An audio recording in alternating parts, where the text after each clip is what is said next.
السلام عليكم ورحمة الله وبركاته. هنبدأ النهاردة نتكلم في فيديو جديد عن ويدجت تانية من الويدجتس اللي موجودة في فلاتر وتكملة للتكست، ألا وهي الريتش تكست.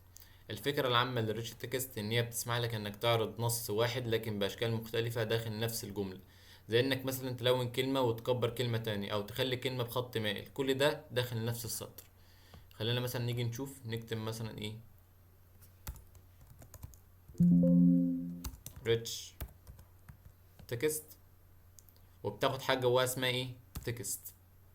تمام، نبدأ ننزل كده. اول حاجه التكست دي بتاخد حاجه اسمها تكست سبان.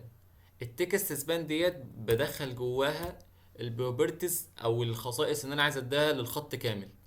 يعني مثلا بتاخد حاجه اسمها ستايل، زيها زي التكست العاديه اللي احنا شارحين الفيديو اللي فات، بقول مثلا تكست ستايل،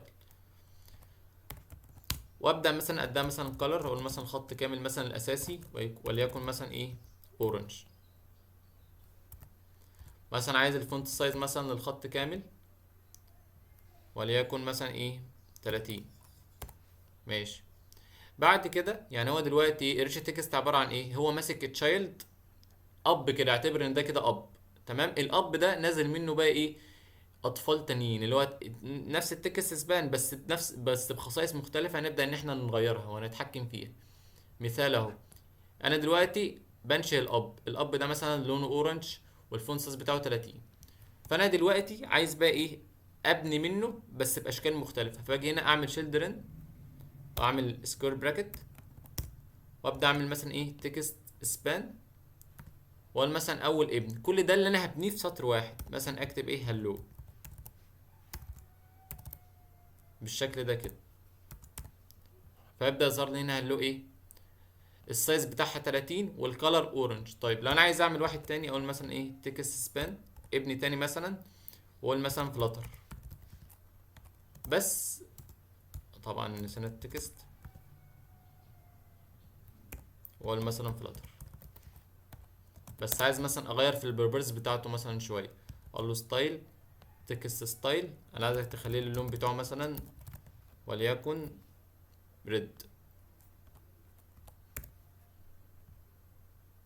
فيبدأ ان هو يحط لي مين الكلمة في نفس السطر بس باللون اللي انا حددته. طيب لو عايز اعمل مثلا واحد تالت، اخد مثلا هلو واقول مثلا developers.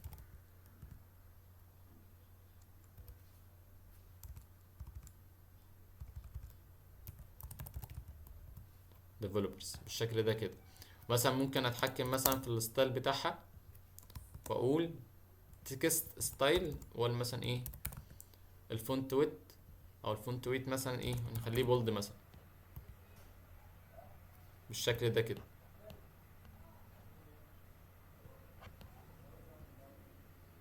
يبقى انا كده اتحكمت دلوقتي في التكست بتاعي، مثلا في اي كلمه فيه بقدر احدد مثلا اللون بتاعها، اقدر احدد مثلا السايز بتاعها، لو مثلا اديها عرض محدد اللي انا محتاجه. يبقى الفكره في التكست ريتش ايه؟ انها بتسمح لك انك تعرض نص واحد لكن باشكال مختلفه داخل نفس الجمله، زي انك تلون كلمه وتكبر كلمه تانية وتخلي كلمه بخط مائل، كل ده في نفس السطر زي ما احنا شرحنا كده.